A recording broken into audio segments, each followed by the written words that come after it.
নমস্কার বন্ধুরা, আমি অমিতাভ আর আপনারা দেখছেন স্পোর্টস লাভার অমিতাভ ইউটিউব চ্যানেল।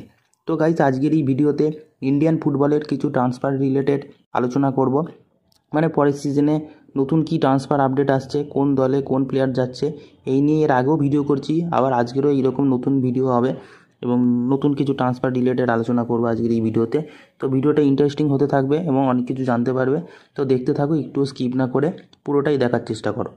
তো প্রথমে যাকে নিয়ে আমরা আলোচনা করব সেটা হচ্ছে কেরালা ব্লাস্টার্সের একজন অসাধারণ স্ট্রাইকার দিমিত্রি ডায়মন্তাকাস।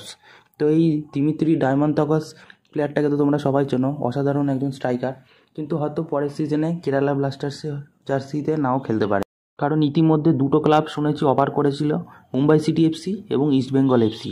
তো ট্রান্সফার মার্কেটের নিয়ম সূত্র অনুযায়ী যা দেখা যাচ্ছে, ইস্টবেঙ্গলে 30% চান্স আছে, কিন্তু আমার মনে হয় না তিনি ইস্টবেঙ্গলে যাবেন। কারণ ইস্টবেঙ্গলের সাথে যে তার ডিল নিয়ে যে খুব বড়সড় আলোচনা হয়েছে এমনটাও না, জাস্ট হয়তো প্রাইমারি স্টেজে আলোচনা হয়েছে। আর মুম্বাই সিটি এফসির দিকেও হয়তো পরে যেতে পারে। তো আপাতত এইটুকুই বোঝা যাচ্ছে।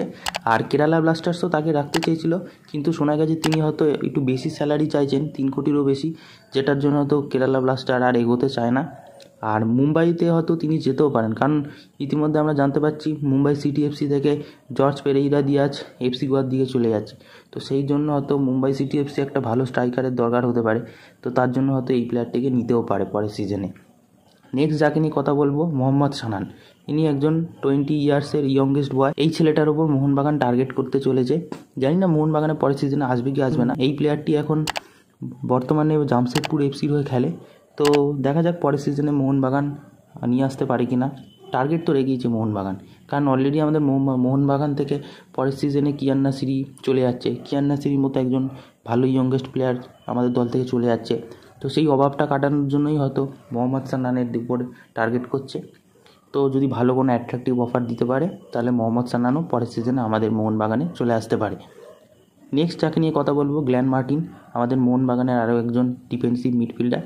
তো পরের সিজনে হয়তো তাকে নাও দেখা যেতে পারে মোহনবাগানে, কারণ চেন্নাই ইতিমধ্যে তাকে ভালো অফার করছে এবং 70%ই যাওয়ার চান্স আছে। তো তিনি হয়তো পরের সিজনে চেন্নাই এফসিতে চলে যেতে পারে। তো এই ছিল আজকের ভিডিও। তো তোমরা যদি এরকম football cricket related update video নিতে চাও, তো অবশ্যই আমার চ্যানেলটাকে সাবস্ক্রাইব করে বেল আইকন অল করে রাখো। তো দেখা হচ্ছে পরের ভিডিও।